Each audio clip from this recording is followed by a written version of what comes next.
You ever heard of American mental patients? I bet you don't know how perverted I am. I live a very exquisite life. Every inch of skin is as tight as Hermes leather. When the cufflinks of Armani's custom suit reflect cold light in the sun, I split my colleague's head with an axe at night. My name is Patrick Bateman. Everyone says that I am the most sick madman in the United States.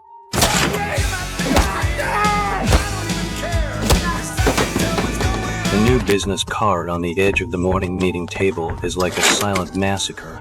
Paul Allen's eggshell white cardboard is embedded with Romanian bronze. There are 3 secret water lines on the edge of Marcus's business card. Even the damn Lewis took out the custom version with silver foil. My nails pinch out the crescent moon in the palm of my hand. On the surface there are more standard smiles than Prada window models. These pieces of paper printed with titles and bronzing. It is clearly a gallows hanging between the necks of every Wall Street elite. And I must make my business card the sharpest noose. If anyone provokes me, you must see some blood that night.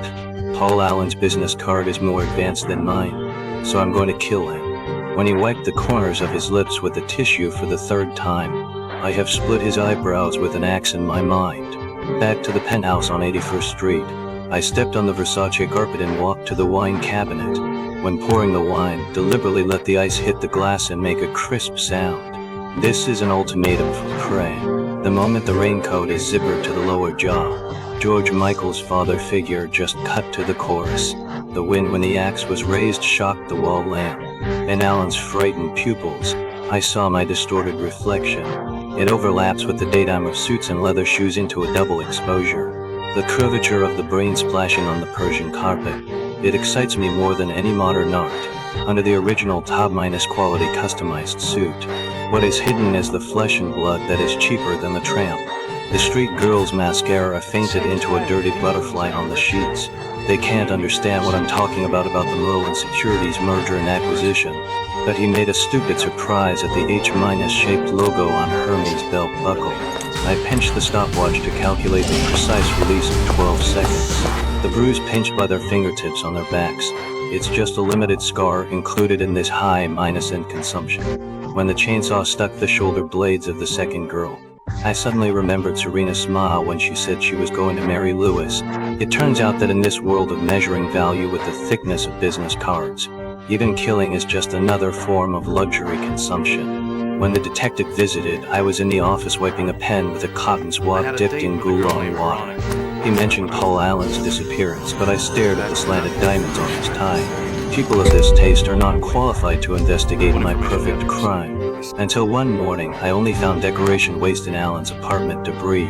At that moment, the reflection in the mirror suddenly became strange. Were the head split by the axe and the limbs cut by chainsaw just the fog on the window glass, which dispersed when they were white? When Evelyn forced her to marry, I was adjusting the new lines of the abdominal muscles on the cover of GQ. She didn't know that I had already hidden 3 rays of blonde hair in her Chanel handbag. That's a model souvenir cut at the bar last week. When the police car surrounded the apartment, I held Glock's hand with the mint coolness that had just finished his nails. The moment I shot at the helicopter, I suddenly remembered my father's contemptuous look when he said, "The vice president position is just a name." It turns out that we are all puppets in the capital game. But my line has long been stiff with blood. Now I'm sitting in the lawyer's office. He said that Paul Allen had dinner with him in London 3 days ago. When I killed him was a joke in his eyes. Wall Street outside the window is still flooded. Everyone's suit is impeccably ironed. And each business card accurately calculates the ratio of ink to pulp. I touched the scar under the collarbone and suddenly smiled. In this era when even killing can be eliminated by consumerism, who cares whether Patrick Bateman's axe is cut on the neck of a real person or on the dummy model in the window? The face in the mirror showed a standard Wall Street smile, and his fingers unconsciously rubbed the stains of his cuffs. Is it the blood stain that has been killed, or is it the natural pattern of Armani fabric? It doesn't matter. When the elevator door opened again, I tittied up my tie and went to the next exquisite slaughter. After all, in this world composed of labels and symbols, we are all carefully packaged goods, and I happen to be the most dangerous one.